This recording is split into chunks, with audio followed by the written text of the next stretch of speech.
In this video, you can learn how to change the cabin filter on a Peugeot 208 Mark I. It is so easy to learn that you might as well change the filter yourself. It only requires a plastic removal tool and a few minutes. It is probably advisable to change the cabin filter once a year or when it is dirty.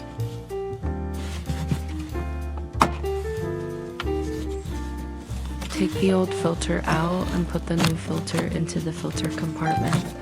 Note the arrow on the filter, which should face downwards. The arrow marks the suction direction.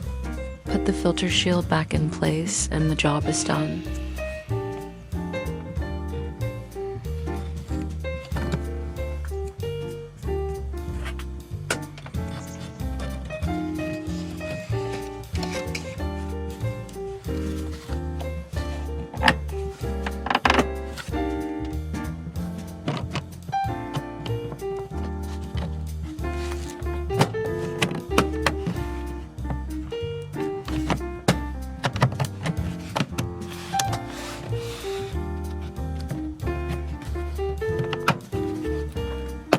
Thank you for watching the video.